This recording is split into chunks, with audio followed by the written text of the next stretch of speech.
Okay, good afternoon and welcome to the November 18th State Digital Equity Plan and Digital Equity Capacity Grant Program stakeholder briefing. On behalf of the state of California and the Department of Technology, we thank you for being here. We will begin the meeting shortly. Please use the chat box to share your name, job title, and affiliated organizations as more folks are coming in. Before we begin, a few housekeeping items. Next slide, please. Thank you. The meeting is being recorded. We will be posting the recording of this meeting, slides, and transcripts to the Broadband for All portal. You'll find the link in the chat very shortly.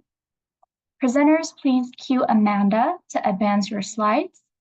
Select side-by-side speaker mode for the best viewing experience when slides are shared, like it is right now, for best visibility of our ASL interpreters. Closed captioning is available. Select CC closed caption on your toolbar at the bottom of the screen and select show subtitle. Q&A box. Please note that there is time allocated at the end of each agenda item for questions. Please use the Q&A box to type your questions related to that portion of the agenda while the presenter is presenting. We will temporarily turn off the chat while the presenters are speaking so that no questions are lost in the chat. Chat will be available during the discussion.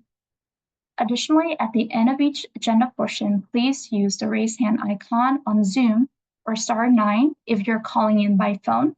Our team will elevate you and request that you come off mute and or video. Next slide, please.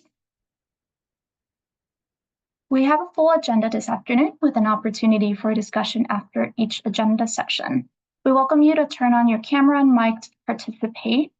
In a moment, CDT's Office of Broadband and Digital Literacy Deputy Director Scott Adams will begin with a welcome remark and highlight key milestones of SDEP implementation and digital equity capacity grant program development thus far. Next, Sean Doherty, Director from Broadband Equity Partnership, will discuss the State Digital Equity Plan and State Capacity Grant and Subgrant Program design. Sherry Kim, Senior Analyst from Broadband Equity Partnership, will present high-level findings and themes from the draft subgrant guidelines public comment process. OBDL's Broadband Administrative Manager, James Spencer, will then share ideas on the Digital Equity Capacity Subgrant Technical Assistant Program and ask for your additional input as the team develops the TA program. Lastly, Deputy Director Scott Adams will briefly review the next steps and close our meeting. As a reminder, at the end of each presentation, OBDL's Access and Deployment Advisor, Maria Kelly, will facilitate Q&A and a bidirectional discussion. Please feel free to turn on your mic and your video at that time again. So let's begin. First, I would like to introduce Deputy Director Scott Adams. Hi, thank you, Ann, and good afternoon, everybody.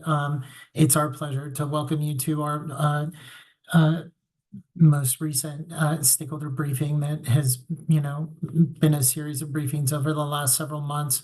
I'm Scott Adams, Deputy Director of Broadband and Digital Literacy, and just going to give you a quick recap of where we're at. Next slide, please. So I think first and foremost, we wanted to start out with really good news and a kudo, and that is that hopefully you've heard by now that the NTIA has awarded the state of California its $70 million state digital equity capacity grant. And this grant award to the state of California is really something to be celebrated, and it's the result of the hard work and collaboration and partnership of the over 50,000 residents and stakeholders who contributed to the planning and the development of the state digital equity plan. So what you see here is an image of a video press conference with a representative from the White House, Assistant Secretary from the NTIA, and then my bosses, Leanna Bailey Crimmins and Jared Johnston. And so just wanted to kind of, you know, start this out with a quote from, you know, CDT's director, Leanna Bailey Cremens, that digital equity really isn't just needed, it's essential to all Californians and ensuring that we're committed to ensuring access to the tools and resources that everyone needs to succeed, and that this funding will strengthen communities, enhance digital literacy, and give Californians an equal opportunity to thrive in today's digital world. And so the good news, this announcement was October 25th. We received the actual award on November 4th, and we'll get into more details later on in the briefing on what that means and what the timeline and next steps are. But if we can quickly move to the next step or the next slide, just wanted to recap for you here that I know that we always have new members or, you know, of the digital equity ecosystem coming to the table at these events, but where we are today is really the culmination of a number of different steps. If we go back to March 29th, that was when the NTI released their NOFO, or the Notice of Funding Opportunity for the State Digital Equity Capacity Grant. On May 23rd, we had the stakeholder briefing. On May 28th, we submitted our application to the NTIA. There was a long hearing process from May 29th to October 24th. We did a number of digital equity plan implementation and capacity grant design questionnaires. We know that many folks here applied for or joined coalitions that applied for competitive grant funding. There were, you know, more stakeholder briefings. And I think what I'd want to draw your attention to is in the bottom right corner is that really November 4th was when we received the official notification of the award of the dollars for the Digital Equity Capacity Grant. And although we're in November now, would like to note that the official period of performance on this capacity grant, the $70 million grant, will begin on December 1st of this year and go for 5 years after that. So, Anne, I am gonna kick it back to you, but that is my update, and really looking forward to engaging with folks for the rest of the briefing here. Thank you so much, Deputy Director Scott Adams.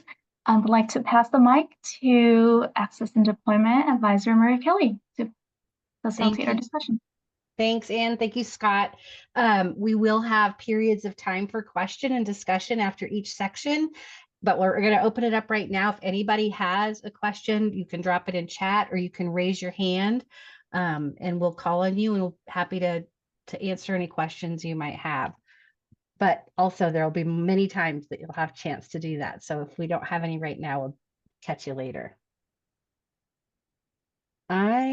Scott, I'm not seeing any questions, so I think we're going to go ahead and move on.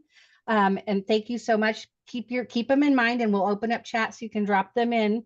And we're going to pass it over to Sean Doherty from Broadband Equity Partnership. Thank you. Thanks, Maria. Thanks, Scott. It's a pleasure to see so many familiar faces, and thank you everybody for taking the time today to connect with us again on the State Digital Equity Capacity Grant Program. My name is Sean Doherty. I'm a director with the Broadband Equity Partnership. I'm thrilled to be doing this work with y'all. And Amanda, do we want to go to the next slide? Scott started this the stakeholder briefing off right in celebrating that the state now has is in receipt of its official grant award for $70.2 million. And in his recap slide, he really noted that March 29th was when the Notice of Funding Opportunity was released for the capacity grant funding. But really the day before, I think it was March 28th, literally the day before, is when we got approval on our state digital equity plan. And that's really kind of, I would say, the driving force behind a lot of how we are implementing the capacity grant. At the end, or included within the SDEP, or the State Digital Equity Plan, are 7 key activities that we identified that we really wanted to focus on to promote digital equity through the state. And these are the 7 that are listed here that are included in our plan that was approved earlier this year by the NTIA. And You know, it's an ambitious plan. We have a lot going on, but it's all obviously directed at bridging the digital divide in our state. Amanda, next slide, please. And one big piece of this is really around, you know, the role of the capacity grant funding. And I think we acknowledged in that plan that the capacity grant alone would not be enough to really address all of the needs of the state of California. So we were really thrilled to see so many entities apply for competitive grants. As you can see here, we actually mentioned the importance of the competitive grant in the SSTEP itself, and really acknowledging the need for seeking funding outside of the capacity grant, either through local funds, philanthropic, you know, privately funded programs, which will all really be necessary to kind of to close the digital equity gaps that exist in our state. And Amanda, next slide, please. And especially looking at the size and the scale of California, right?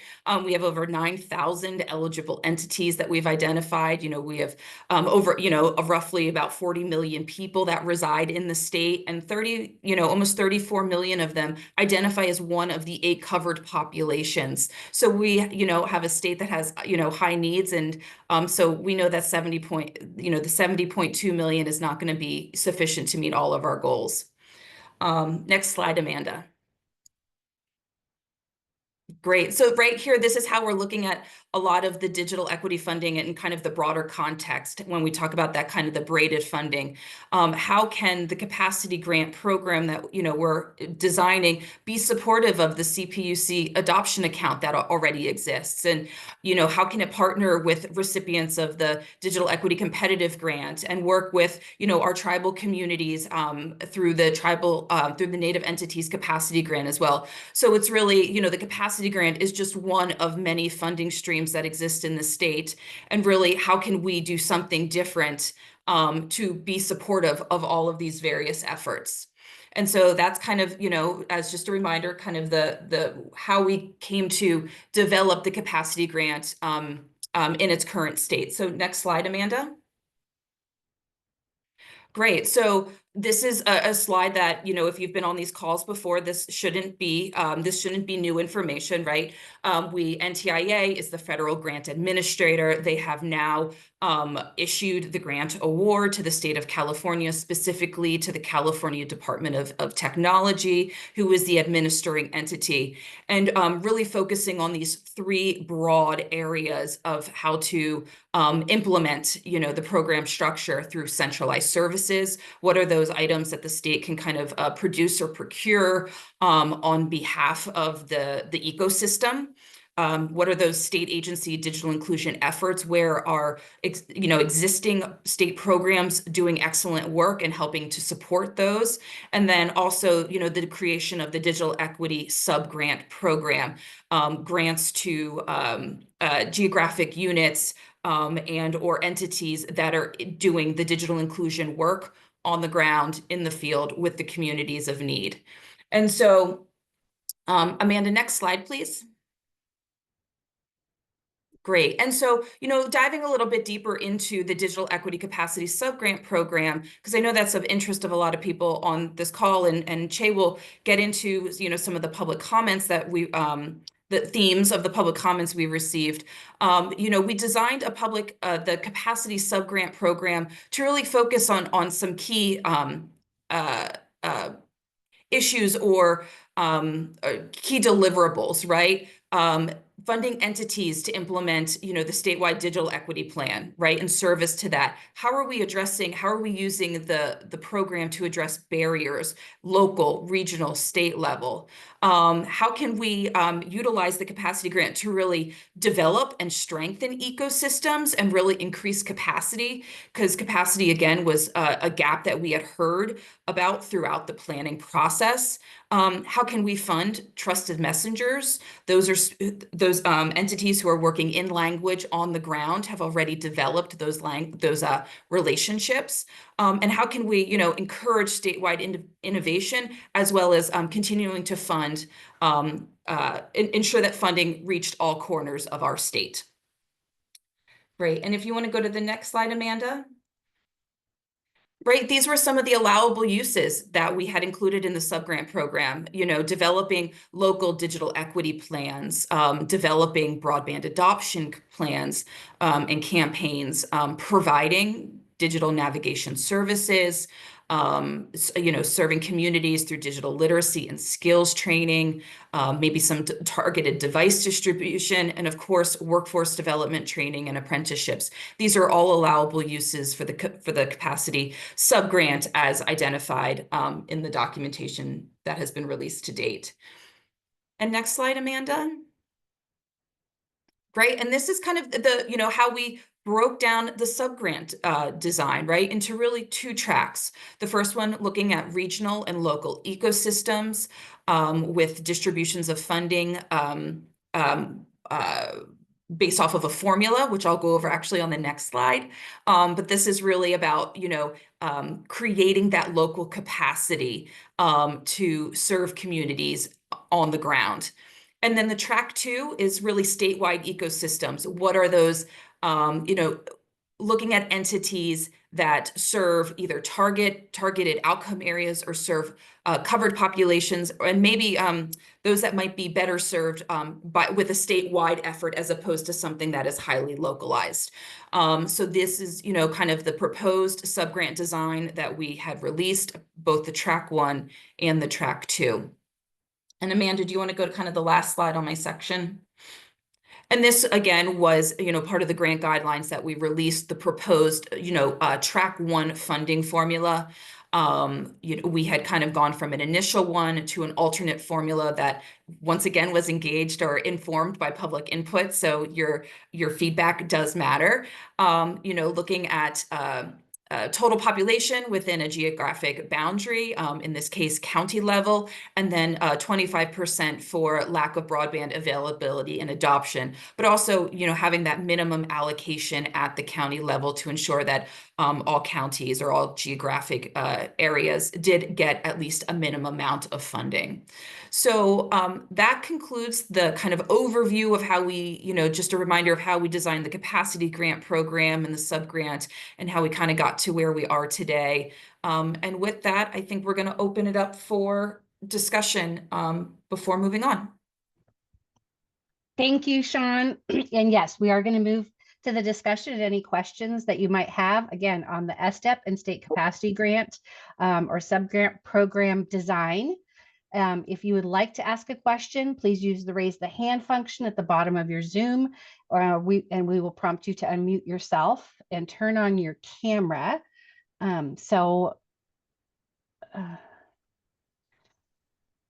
We have a question. Hold on just a second. There's a question, Scott, about allocations that are not utilized. If allocated funds for a specific county are not fully requested or utilized, will there be a process in place for reallocating the remaining funds?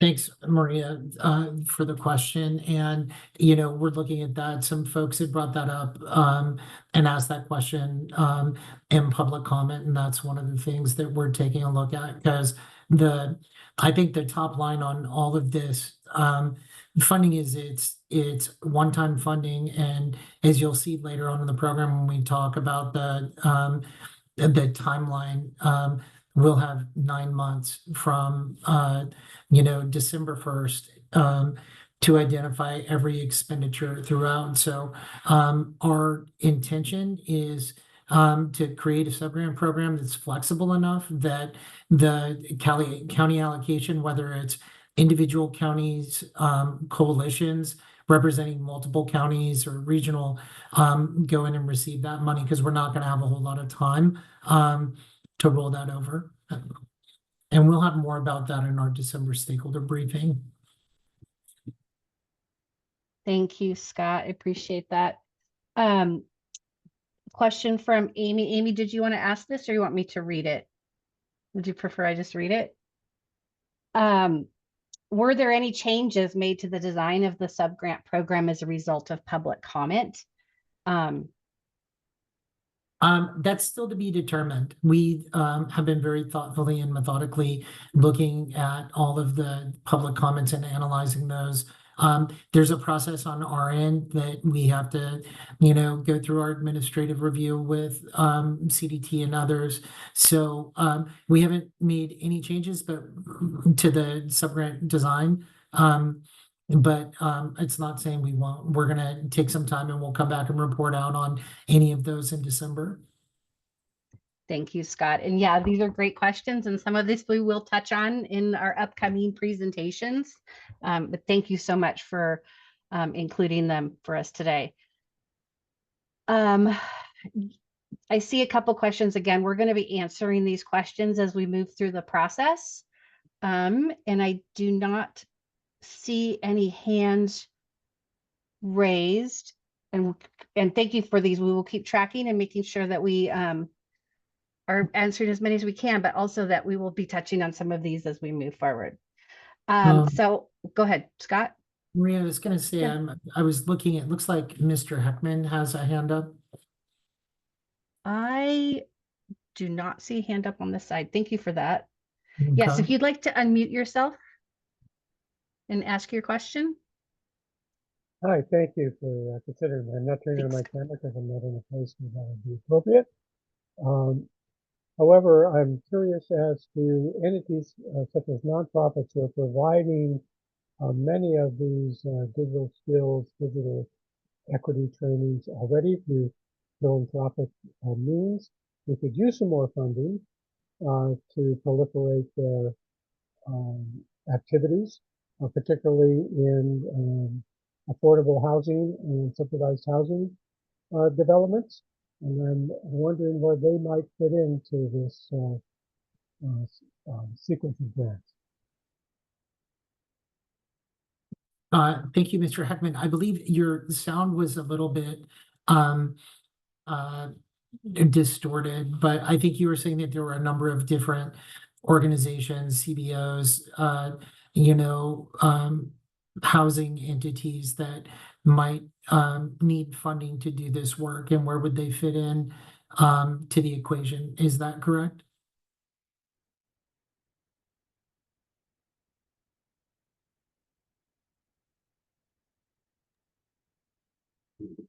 That's what I heard as well, Scott. Yes. Okay.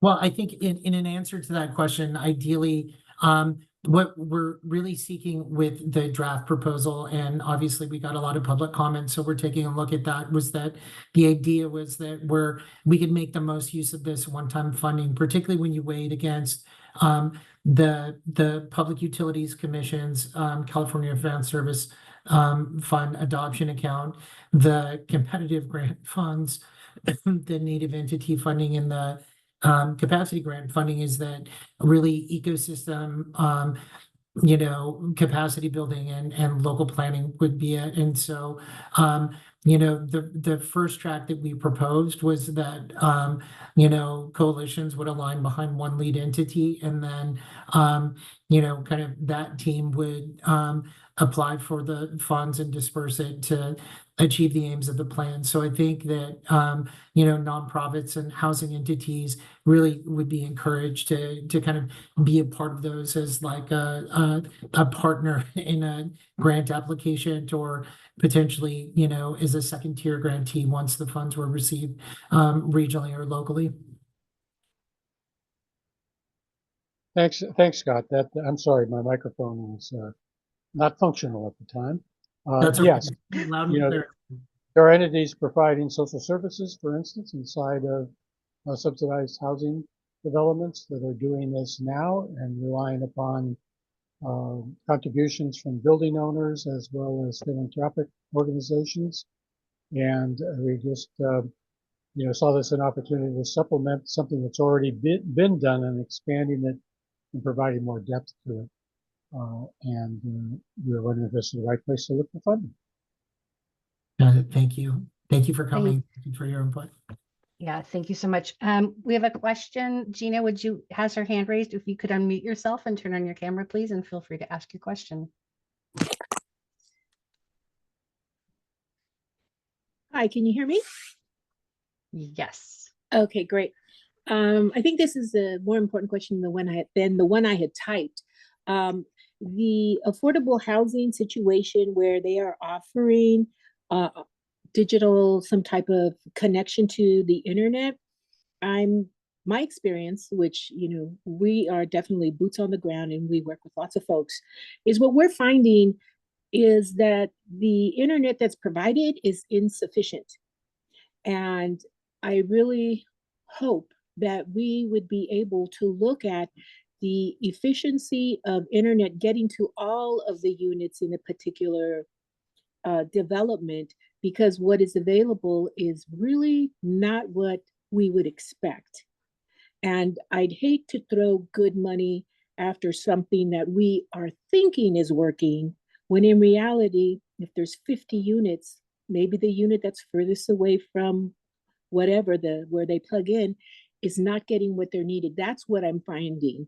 I'm also finding that people are using more than one device. So what the affordable housing folks or companies are putting together, yes, there is something, but it isn't sufficient. And is that going to be looked at, or are y'all just going to say, okay, if they've offered it, we'll help make it better, with the assumption that it's going to be better?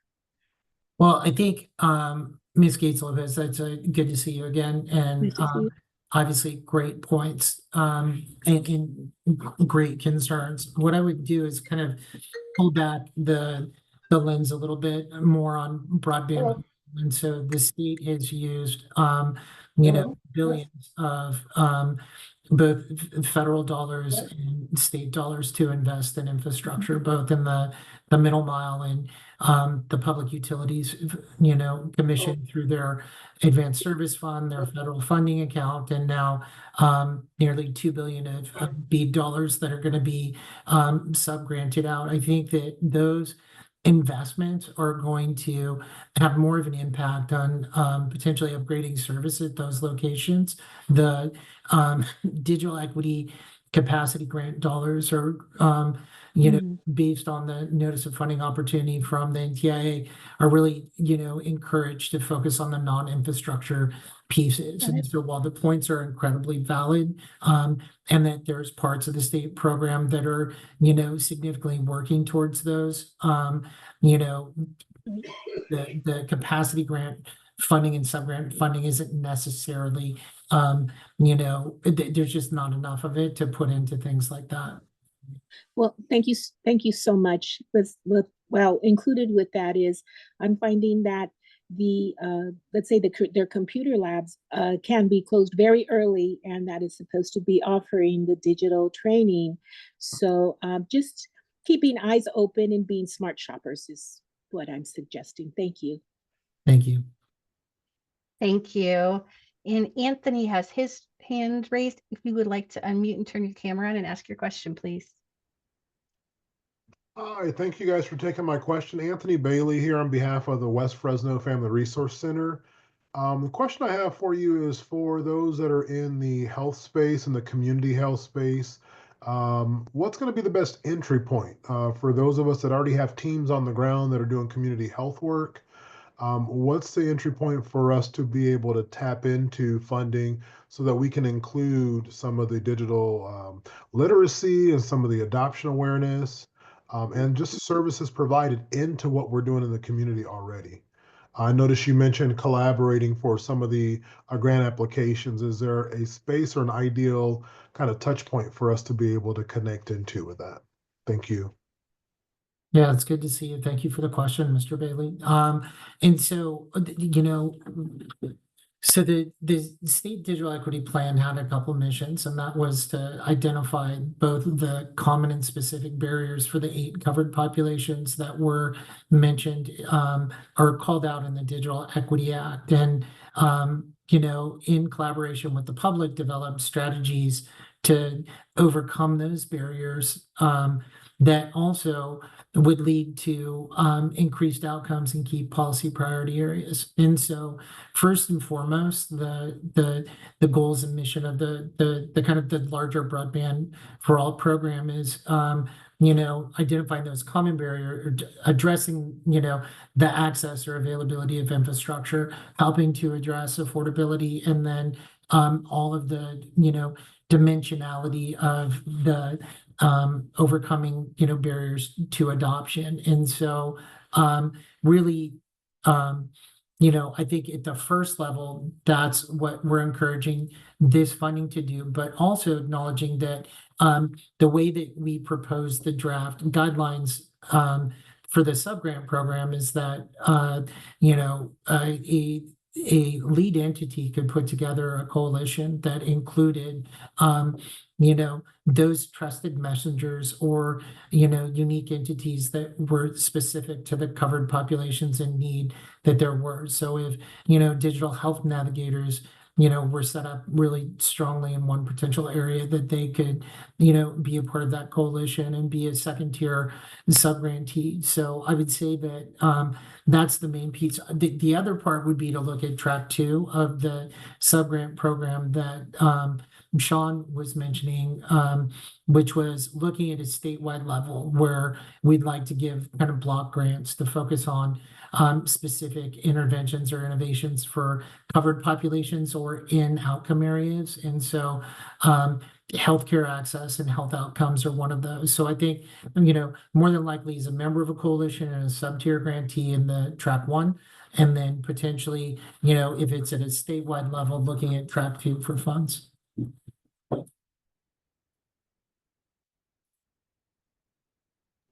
Thank you. Thank you, Mr. Bailey. Thank you, Scott. Some of the questions, again, that I'm looking at, we will be answering them shortly.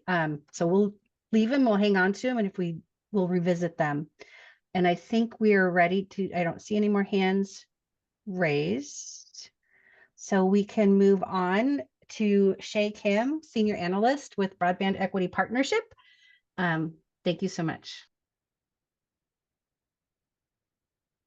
Thank you, Maria. Hi, everyone. As Maria shared, my name is Shay Kim, and I am a senior analyst with the Broadband Equity Partnership. It's a privilege to support this work, and it's also a privilege to be in this space with you all today.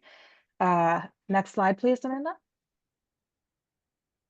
Okay, so as a recap, the public comment process allowed for feedback on the contents of the Digital Equity Capacity Subgrant draft guidelines.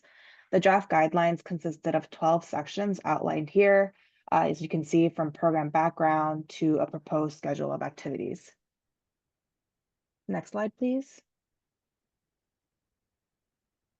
Through a 30-day period from September 30th to October 29th, public comments were accepted for the draft guidelines via the Broadband for All portal online. As always, we strive to develop a process that was accessible and inclusive to as many people as possible. And this included accessibility features such as text translation in multiple languages, HTML for screen reading capabilities, and voice-to-text features to submit comments. Comments were posted publicly after submission, and you can actually take a look at all the comments posted by scanning the QR code on this slide. And next slide, please. As a high-level summary, CDT received 66 public comments, or in other words, this also means 66 organizations submitted public comments. Many organizations provided comments on more than one section, which amounted to a total of 192 comments across sections, if you recall the 12 sections outlined in our previous slide. So the comments received were from organizations also serving 49 counties across California, as you can see on the map here. This was determined by the organization's address and by counties that organizations self-reported to serve within their comment. Of the 66 comments received, 79% or 52 organizations indicated being interested in applying for a capacity subgrant, either as a lead or partner applicant. Next slide, please. As you can imagine, we received a diversity of comments with multiple perspectives, and at a high level, the public comments received could really be categorized across these 3 themes. As you can see here, the first row is program design, the second row here is funding and costs, and lastly, related programs and services. Under program design, comments addressed application structure, application timelines, as well as covered populations. Under funding and costs, comments addressed funding allocation, allowable costs, and caps on certain allowable costs.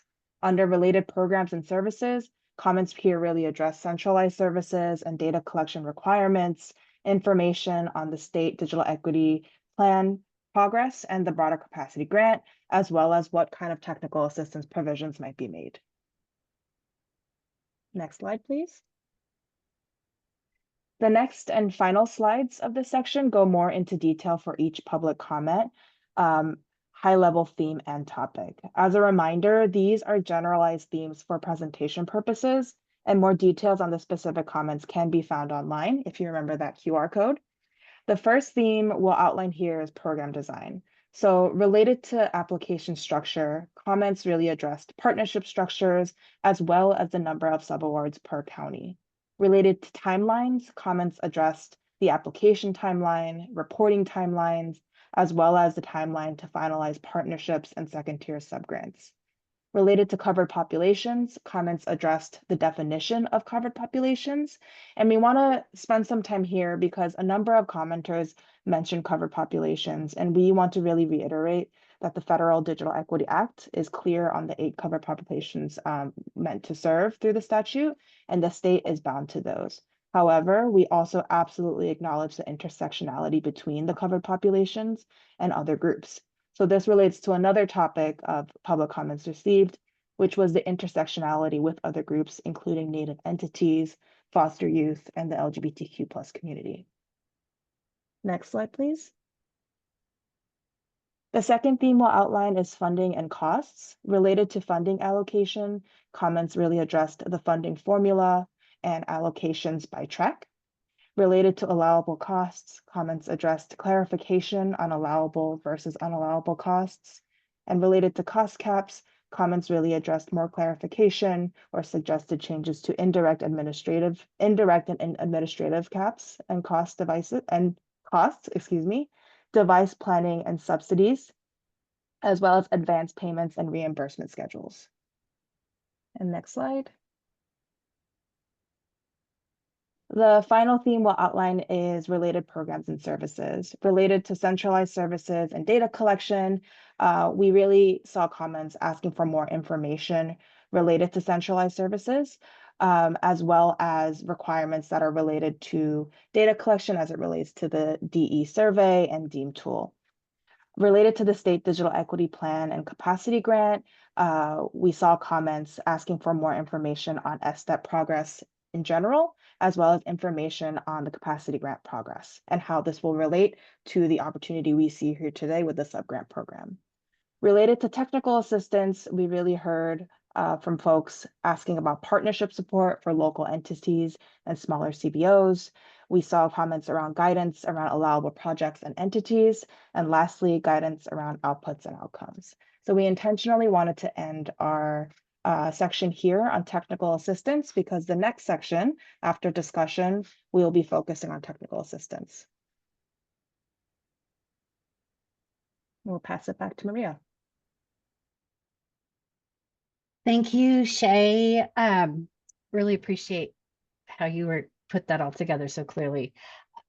Any questions, please raise your hand and we'll ask you to unmute and turn your camera on. Chat is now open, so you can drop a question in there as well, and we are tracking.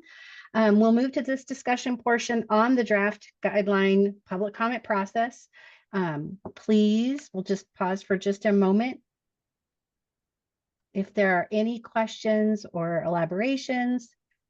All right, thank you so much. Danielle, would you please unmute yourself and turn your camera on and ask your question?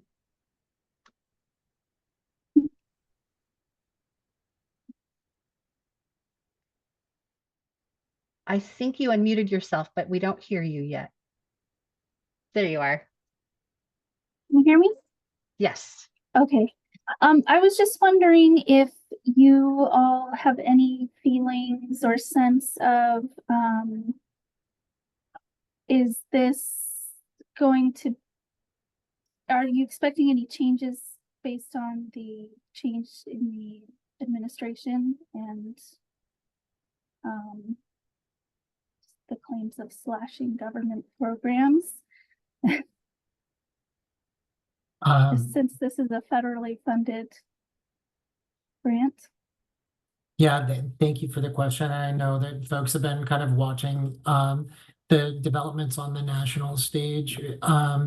We're gonna, have to kind of circle back on that, but we're operating under the, understanding that the NTIA has awarded us the funding and that that funding is going to stay in place, and we can't really, speculate on what the future administration, may or may not do.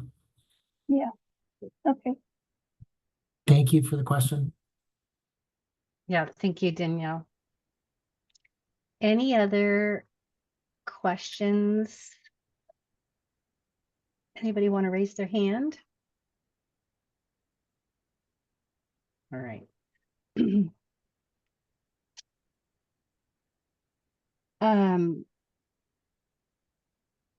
Sorry, looking at one of the questions, is there a process? This is another process question, Scott, sort of that, and I know we're still under, some of these are under development. So want to just let everybody know that some of these things are still being developed, but is there a process to prohibit a person from getting a service or device? I don't believe that's part of the draft guidelines, but yeah, I think I would have to understand that a little better and maybe offline. But in terms of this funding is going to be,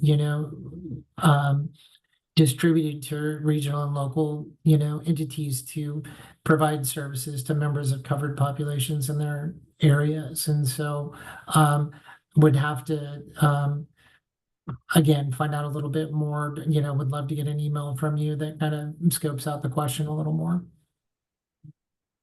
yeah, and I think that just, if it's a covered population, there wouldn't be anything to preclude, but I think it's using that lens.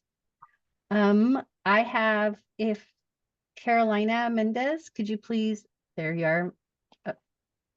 Hi.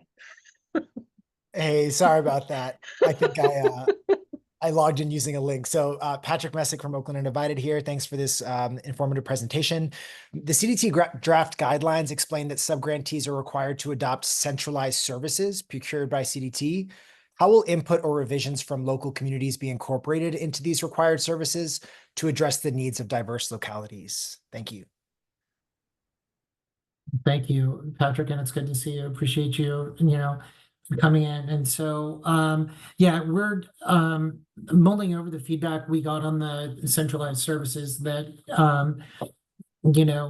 is, in some cases counter to what we've learned in our, the planning process and the stakeholder briefings and the questionnaires that we issued prior to developing the guidelines. But part of the centralized services is trying to make the most of a relatively limited amount of funds. And so when you look at the challenge in California, the 33 million that are self-identified as members of covered populations and $70 million to go to that, and the fact that the NTIA is going to be expecting California to really be working to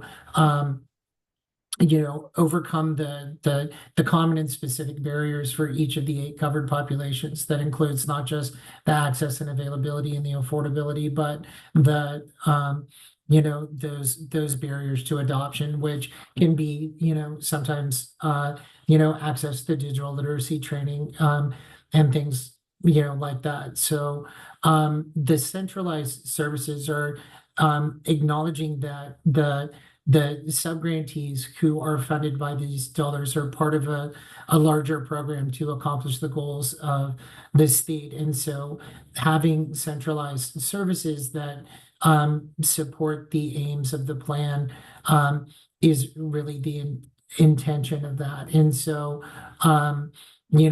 we throughout the process are looking to reinstate the outcome area working groups, and I would imagine that those would be part of the ways that we could get additional input and feedback on these. But we feel like the last 2 years of planning, at least at a certain basic level of centralized services, has been established.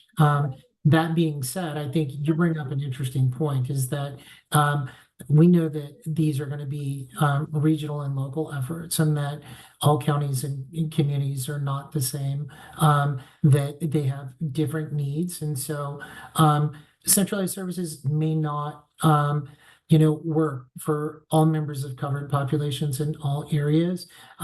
That's why we developed the sub-grant program, to have the kind of flexibility that lead grantees could have second-tier grantees, and if they needed to allocate funding to address certain members of certain covered populations, that they could do that.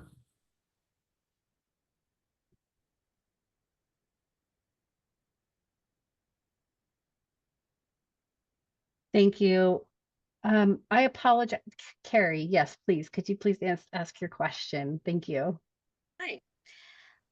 I think we've all noticed that these briefings have been such a wonderful opportunity to surface potential partners and collaborators for the state grant. I think that's one of the reasons I'm here, and I know that's why a lot of people come, is to meet our allies and our colleagues. And you may be answering this later, but are there any plans for the state, or say the broadband coalitions, to actually generate collaborations to apply for these grants, or are we all just kind of on our own? Like, Well, now I'm calling everybody saying, hey guys, you wanted to put in a grant together? Or are the working groups going to like convene everybody working with older adults, or everybody working in education? What do you think? Well, Kari, thanks. It's good to see you, by the way. And, thanks for the question. We really kind of view the last 2 to 2.5 years of planning as the process to help kind of, build coalitions and help, build those, whether you look at the 20 regional workshops that, we conducted with the Public Utilities Commission, and, the planning group meetings and the outcome area working group meetings and these briefings. I would say, we're aware of public comment, indicating some of the challenges with both in the great opportunities with the competitive grant program. And, there's a lot of similarities between how we designed the draft sub-grant program for Track 1 and the way that NTIA did. And so we have said that we would be a matchmaking, entity, and people are always welcome to reach out to us. But I think we've tried to give a really long runway over the last several months to signal what we think the best draft design is, based on what we heard during the planning process, and have a lot of faith in just how hardworking and committed the California digital equity ecosystem is. But actually, no, and part of what we've heard over the last couple months is that, how can we help maybe smaller, lesser known entities connect to the lead? So we're, building that into, our technical assistance program, and we're always looking to help do that. And we want to make sure that, to a certain extent, local and regional entities have, their own autonomy and ability to develop those partnerships. Thank you. Thank you. Danielle, would you like to ask your question and mute and turn on your camera, please? Hi. My question is kind of related to the last one. I'm just wondering, so you're wanting one application per area. And so if you receive multiple applications, are you like helping to connect those entities if they might not possibly know that each other is applying? Because I work for the county, and I can certainly make myself aware of any other county departments that might be interested. But as far as like all of the nonprofits and all of the other organizations that exist in our area, we might not be aware that there's another person interested that we could possibly collaborate with. Got it. Thanks for the question. Ideally, we would hope that, and what we've been working towards is that, to create a system where folks are informed enough that they can align behind one lead entity, and we're very happy to share information before the RFA goes out. That won't go out until the beginning of next year. The RFA, the request for applications. But we're always willing to share information that way. We did include in the guidelines some scoring criteria for when there are multiple applications from different areas. So I would really suggest that folks take a look at those. We're got some feedback on how we might be able to strengthen those. We're girding for that. There were a couple other suggestions about some flexibility about potentially multiple applications from larger areas. We're trying to work through as much of the input we receive to make the best sub-grant program we can that stays within federal and state guidelines, but also allows for the flexibility for folks to do the work that's needed. And this wasn't quite the question you asked, but one thing I would like to add is that we also acknowledge that California is a big state, and while we've proposed a funding allocation by county, we know potentially all counties may not have the bandwidth or even an entity within a county that feels like they can take on being a lead applicant. So we've also built in flexibility to do regional multi-county applications where one lead entity could apply on behalf of a number of counties and do a more integrated approach that way. Thank you. You're welcome. Thank you. Thank you, Scott. And there's a question online. I think that you answered it. It was from Judy about, will the area be by county or region? And the short answer is both, possibly. But if there's more that we want to speak to that. Thank you so much for everyone for your questions. It's been really, really great. And I do not see any specific questions online in chat, and I don't see any hands raised. So James, introducing James Spencer from the OBDL team. Hi, thank you, Maria, and welcome everyone. So far, some excellent and interesting comments. I really feel privileged to be part of this process. And so I may be a new face for some. Some of those might not know me. My name is James Spencer. I am the Broadband Administrative Manager. A little bit about myself. I've been with OBDL, the Office of Broadband and Digital Literacy, for about 1 year, overseeing our grants and business services operations. Overall, I have about 14 years of experience planning and implementing state and federal programs, and a lot of that has focused on underserved communities. Next slide, please.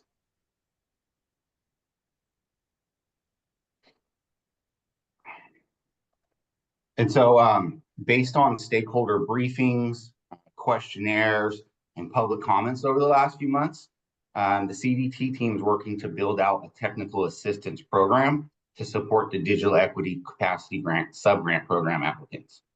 And so today, we'll not be able to answer specific questions or provide advice regarding the development of individual applications, but we will seek to provide resources that provide generalized support as necessary, to help organizations submit quality applications in either track 1 or track 2, and also create an open, transparent, equitable, and inclusive process.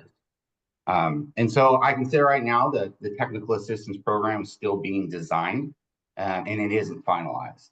But for right now, we're kind of planning to offer some resources. The first being our Get Ready resources. And these are just be like, typical one-pagers, guidance documents, possibly pre-recorded videos. We're also going to have Q&A cycles. So like regular opportunities to submit questions and receive answers on a general cadence. And finally, we're planning webinars. So like presentations focused on specific topics.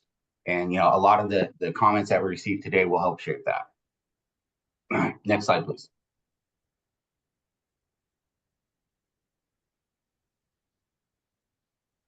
So like in the meantime, several actions that, organizations that are planning to submit can get prepared. So first of all is, just get organized. Ensure that your entity has a SAM, that you have a unique identifying number, and that you're in good standings. If you have any ongoing or open state federal audits, complete those as necessary.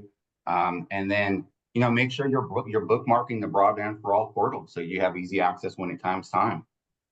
Next, we suggest you identify partners and build coalitions. So, get in touch with your partners, assess the strengths of the organizations you may be partnering with, and what needs you have. And then, meet with other organizations and kind of determine strategies and partnerships. And finally, you can do research and assessment. So kind of, find out, does your locality have an existing digital equity plan? What does that look like? You can also conduct market research, looking for potential contractors and vendors. And you can also just review if you do have a state digital equity plan or a local equity plan, understand what your needs and barriers are for your community. And so prior to our discussion, we have a quick poll to help tee up the technical assistance discussion. And Maria will help with that. Thank you, James. Yes, we're going to jump into the next round of questions. But we also have a quick 2-question poll that we'd like to share with you and get that deployed. And you should see in front of you there ones. The first question is, what topics would you like technical assistance materials to address? Please select all that apply. And the second question, we're just asking you to pick your top one of about communication. So we'll just give you a minute to see if we can get 50% participation. So we'll watch and see, and then we can understand how best the projects or the program, the technical assistance program, how we can best continue to develop so we can serve.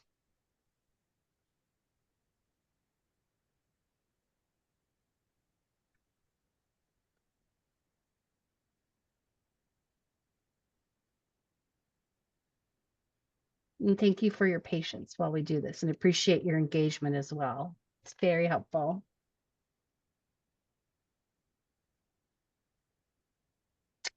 Okay.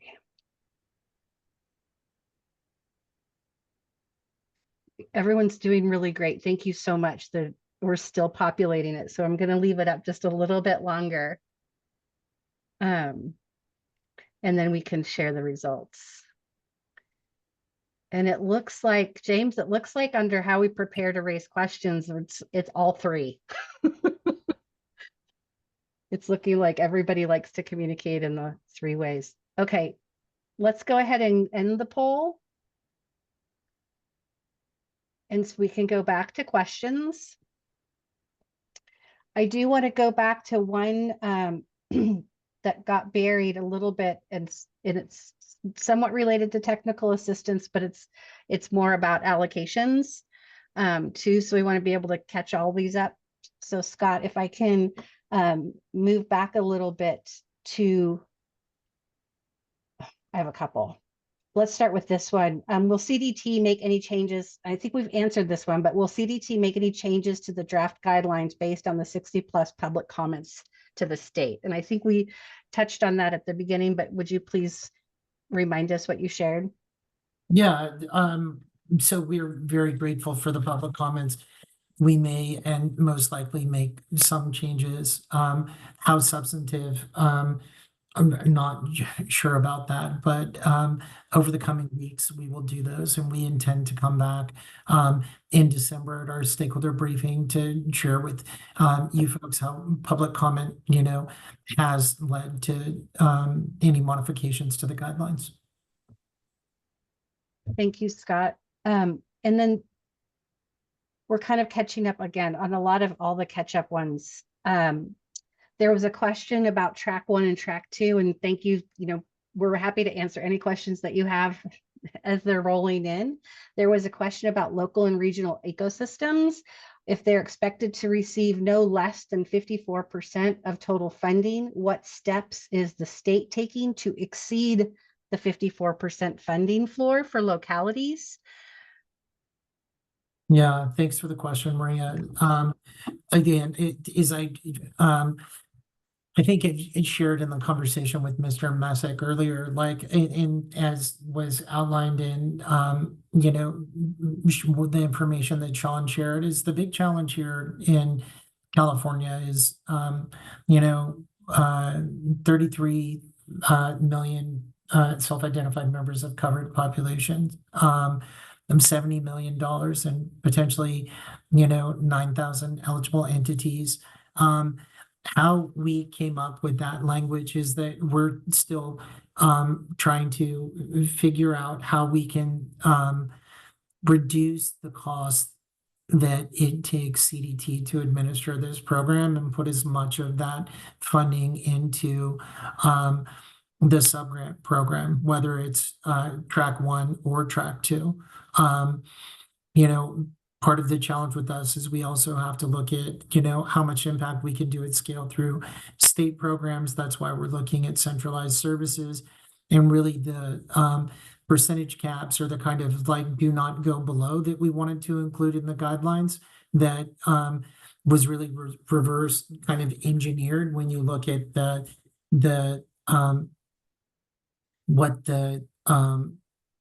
the caps were on the allowable expenses that NTIA would allow the Department of Technology as the administering or receiving entity and administering entity of the grant to do. So I'll just reiterate that we're absolutely committed to trying to find ways to administer the program, with as low cost as we possibly can and put as much as we can into our subgrant program. And we're just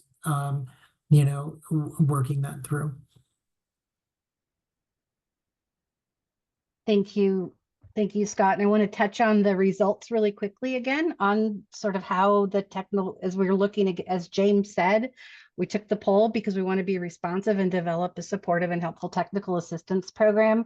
And it looks like the two primary ones are partnerships and subgrantees, what support can be putting those together, and then clarification around allowable and unallowable costs and activities. So if anybody would like to ask any additional questions sort of around the technical assistance while you have us, would love to be able to try to answer them. And also I'm still looking through the questions that are coming in, and some of the timeline questions, we're going to touch on that really shortly. We have a timeline slide we'll share with you.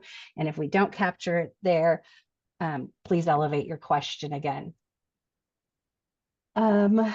Lots of questions, Scott, around centralized services.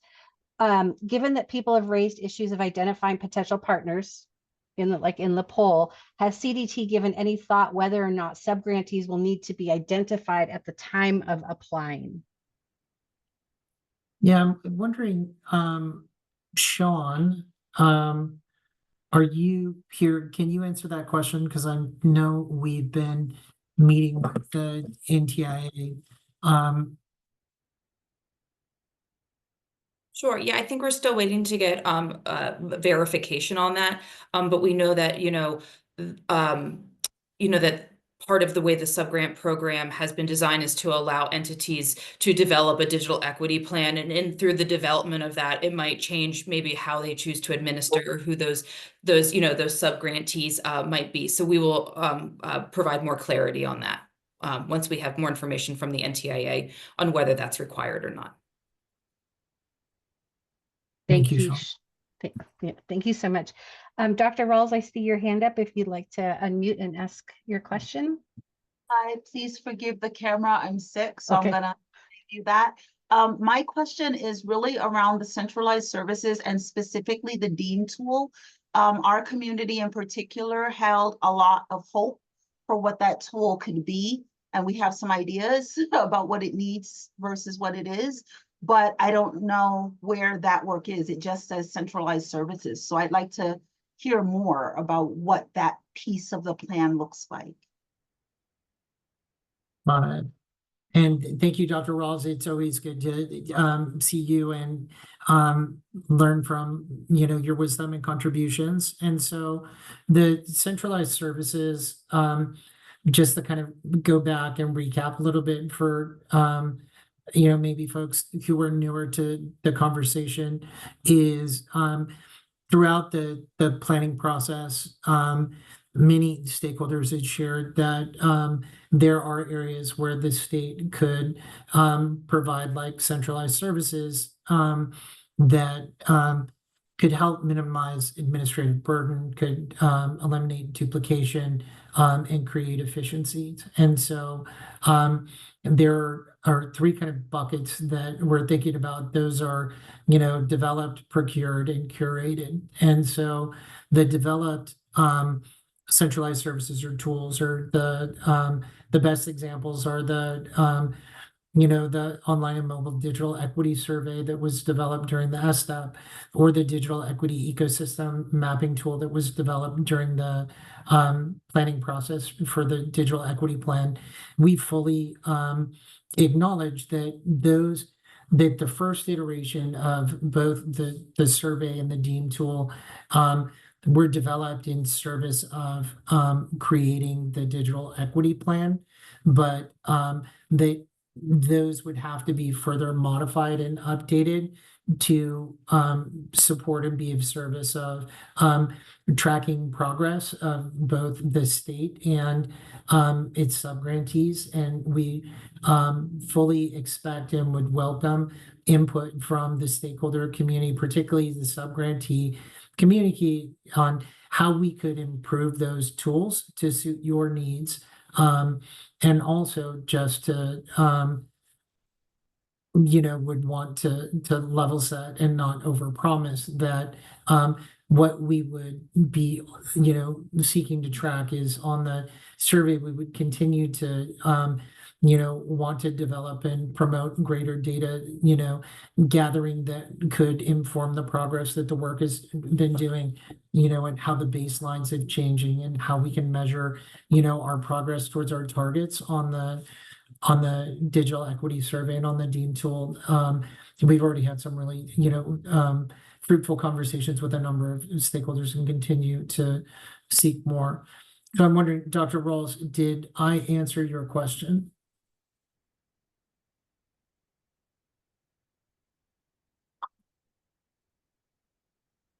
There we go. I was muted. To some extent, I very much like that you are saying that there is going to be continued work toward it. And I guess I'm trying to find a path forward. So what do I do? Write it up and send it in as a grant application to give you feedback on things that, right? We have a lot of campuses and stuff that do this kind of research regularly. Where do we submit to that? Because that's a centralized service. Where do we submit our input, or where is that input being solicited? Yeah, you know, let us circle back with the team and potentially have that be a follow-up that we can share in our December meeting. What we really want to do is, what we heard from the community is that folks have been really busy. There's a lot of cross work on, you know, applications to the PUC for their various programs. Then there was a lot of focus on competitive grants, and now a lot of focus on this. We will, like I said, get back to you in December on a timeline for engagement on, you know, when and how folks can provide feedbacks on, you know, further modification to the survey and the Dean tool. Okay, awesome. Thank you very much. Thank you. Kari, did you want to ask a question? Or there you are. I put my camera on before I raised my hand. I'm like jumping in there. And so several times now you've mentioned the centralized services and everything. Are you going to have a separate info meeting about applying for the centralized services, or how are you going to choose the centralized services?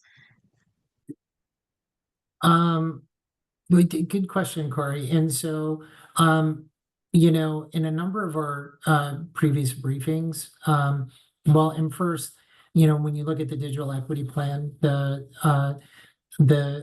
the strategies and key activities and recommendations that we put in there were that we would develop, amongst many things, develop a sub-grant program, develop or procure a statewide digital literacy training platform, workforce development, and some other platforms. And those are kind of in the second bucket of like procured centralized services where, we could, leverage our purchasing power and develop a kind of a baseline, digital literacy training platform and curriculum for sub-grantees and ecosystem partners to use, and potentially, individual residents to use those. That's one example. And the way that we would have been envisioning that and wrote it in to the grants is that the sub-grantees could use the, digital literacy training platform. We had a questionnaire that went out on, this, and we sought a lot of feedback. We have a pretty good idea of the baseline needs that folks have had, that they could use that as their baseline. And then, as I mentioned to Mr. Messick, in response to Mr. Messick's question earlier, there may be communities that have different needs. There might not be one procurable system or platform that can, accommodate every language needs, but that's where the flexibility in that the track 2 or the track 1, sub-grantees would have the flexibility to kind of develop curriculum, say in specific languages for, key targets in their members of covered populations and, particular communities. Sorry, Cardi, I think you went on mute. Yeah, so that doesn't exactly answer my question. My question is, we know that there might be a need for, professionally instructionally designed curriculum for us to share across the state and perhaps the country. And many of us have curriculum in different languages that has been professionally developed by instructional designers, especially for our communities of learners.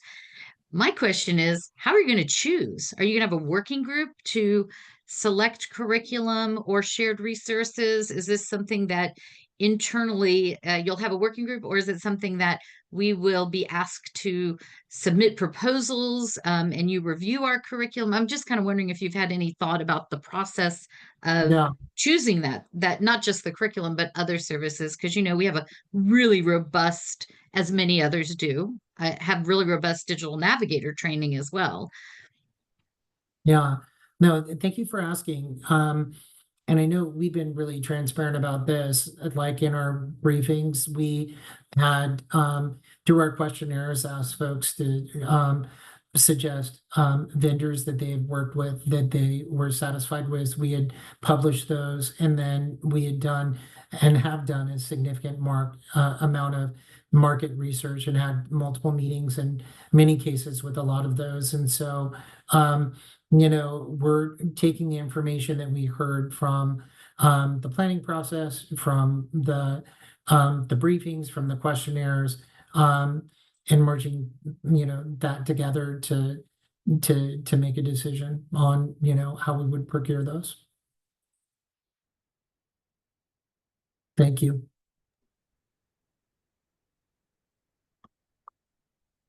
Thank you. And we may have touched on this one, but I want to elevate it before we move on to our timeline, Scott. The implementation of sub-regional digital equity plans, is that an eligible project? I think that was Mr. question. I think it's a great question, and that is related to at least a couple of the public comments. So that's something that we're considering, and you're going to have to confer with NTIA, and we'll circle back on that next month at our next briefing. Yeah, thank you so much. Oh, and we do have a new hand raised.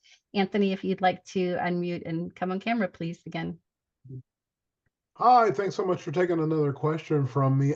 Just in light of Carrie's question and some of the other good questions I heard popping up, is there any thought, either Scott or Maria, about having some type of state hub where some of these resources could be housed at? in the early stages. We talked about doing some outreach and obviously digital navigators and things of that nature. With so many different groups across the state working in kind of in a similar focus, is there any thought to, as those submissions be able to come, as those submissions begin to come in, or some of the resources begin to come in for you all, to maybe hub them at somewhere as a digital resource center where agencies like ours or CBOs can go in and kind of grab those and adopt those in our areas? Yeah, thank you again for the question, Mr. Bailey. And we have developed, this goes way back to like during COVID in response to the governor's broadband executive order. And then it was kind of a specific action item called out in the Broadband for All action plan.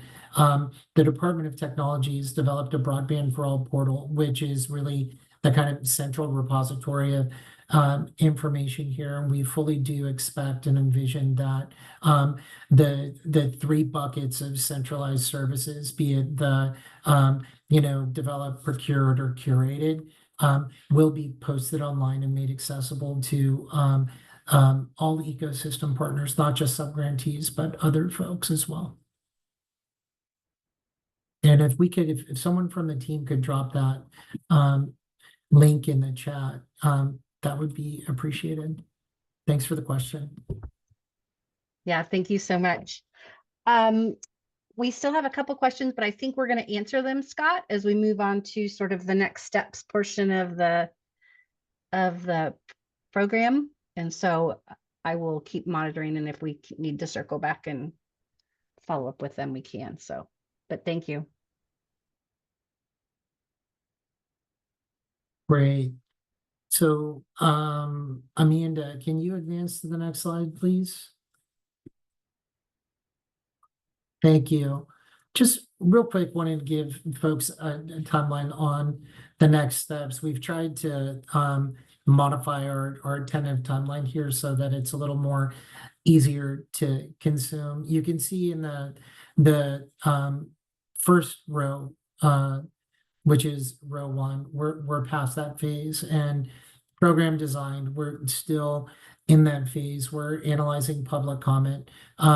We'll come back to you next month and let you know how public comment has led to any modifications of program design or the grant guidelines themselves and the administrative issues or the timelines, et cetera. In terms of the application and award process, as I mentioned, we received our formal grant award on November 4th. The period of performance official date begins on December 1st. And I think I'll ask you to look at the fourth row first. The challenge with this program is from December 1st on, we will have 9 months to award all subgrants, to do all procurements, and enter into all contracts within 9 months of December 1st. So we're really going to be having to hustle on that and get things right. There are some administrative processes that we have to go to, like we've received the award, but there's some internal administrative work we need to do to be able to expend that money. That's something we're going through and have been for the last couple weeks. So that's the one piece. And then in terms of the subgrant application and award process,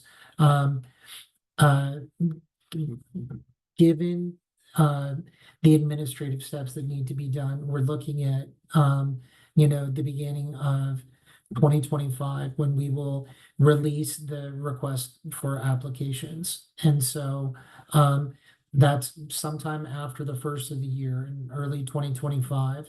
There will be a 60-day request for application period. Both prior to that and during is when James and his team will implement the technical assistance program that he spoke about. We envision that there will be a 90-day application review process that could also probably include some carrying and back and forth with applicants et cetera. And then an award period of about 30 days, to finalize those award details. So that is where we're at, and we endeavor to have more specificity next time we come back to you in December.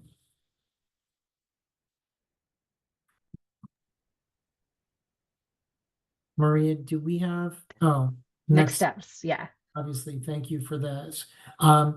Did want to say, again, I've mentioned it a couple times, we will have a December stakeholder briefing. We're zeroing in on a date. We'll let you know as soon as possible when that's going to be, because we know that it's the holiday season and people are going to be taking time off.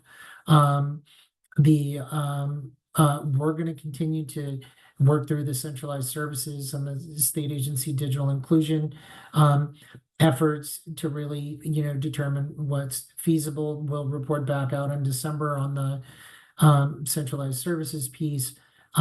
We are, like many of you, tracking what or actually when the NTIA awards the competitive grants. We're as eager as you are to see how that might inform us moving forward.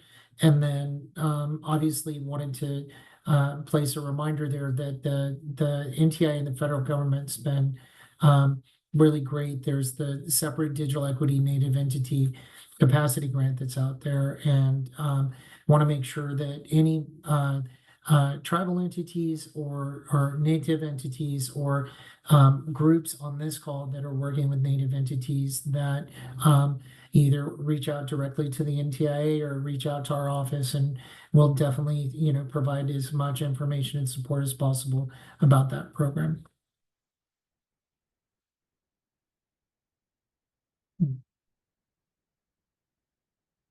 Okay. Thank you for that. And as we prepare sort of our last round of questions, we wanted to share the poll with you. I know I was speaking to it, but we want to share the results with you so you can see that ecosystem is pretty well balanced out. Can they see that? I'm sorry, I'm not seeing it. Okay, there we go. All right, thank you, Luke. So as Scott mentioned, we will be back very soon with more information. So there's going to be more opportunities to ask questions. If there's anything that we didn't get to today that you would like to drop again, either into chat or raise your hand or into the questions, we have a few minutes. We'd love to take time to do that. Scott, if you could please remind us what the 8 areas, what the covered populations are. Is that, I'm sorry, Anthony, is that what you're asking? Is it the covered population or is it the list of, okay, covered population? Well, so the covered populations are covered households, aging individuals, individuals with disabilities, veterans, incarcerated individuals, members of racial and ethnic minority groups, individuals with language barriers, including low levels of literacy, and individuals who reside primarily in rural areas. I think that is all 8 of the covered populations. Thank you, because I don't think I would have been, even though we talk about it all the time, I'm not sure I would have remembered to roll those off the top of my head. The question, Anthony, yes, we once the team goes through and we pull the web recording and remediate the slides, we do put it on that Broadband for All portal. And so all our past meetings are there, as well as this one will be there as well. A clarifying question on the start date. Just to be clear, the start date is 12/1/24, but the RFA doesn't come out and the awards aren't made until Q2. So maybe we need to look at that timeline slide one more time, if that's helpful. Well, no? Okay. No, it's not that. I think that is clear that the RFA will not come out until early 2025 and that the awards won't be made. I think, on or about Q2, it could potentially be later than Q2 of next year. And, you know, we'll make the timeline slide available, but we're still kind of working it through all of the administrative steps and other things that we have to fulfill in order to, you know, get the RFA out and get the grants awarded.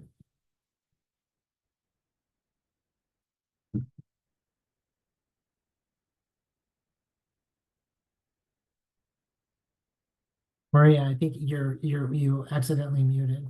I did. Yeah. I was thanking Kari for helping answer that online and following up. Anthony, is your hand raised to ask another question, or was that tied to the one here you are, or was it tied to chat? Okay. Yeah, I was gonna hold off and look for the slides, but in light of seeing a couple other questions kind of in that same area, I see another chat question about digital equity. Was there a slide that had the allowable services, the allowable scope for this? Like, I know that some of the infrastructure stuff is not included in it, but do we have a slide of what the included services could be? Amanda, are you able to bring that slide up? So the answer, yes, Mr. Bailey, there is. Oh, I see Amy Cortina just dropped it in the in the chat too. Thank you, Amy. Thank you, Amy.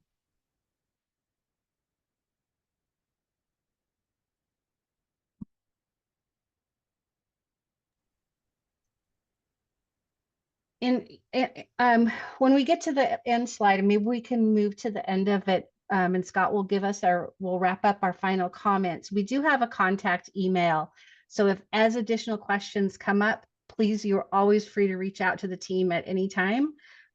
So we do monitor those emails daily. And so, and yeah, thank you. In chat, Ricky asked if you make sure to sign up for our newsletter as well. So thank you so much. And I think we can move on to the end of the wrap up, Scott. Yeah, just again, thank you very much to everyone in California. We are all aware of just how sophisticated and special our digital equity ecosystem is, just populated with tremendously advanced you know, organizations and entities and subject matter experts. We continue to thank you for your support and partnership and developing the digital equity plan. And now, you know, as we get close to honing in on the final shape of the state capacity grant program and the sub-grant program, we're just very humbled and grateful for your partnership. Or thank you for you taking the time out of your busy day. We hope we advance this conversation and understanding on your end. You've definitely, you know, helped ours, and we just wish you a great day and look forward to seeing you in December.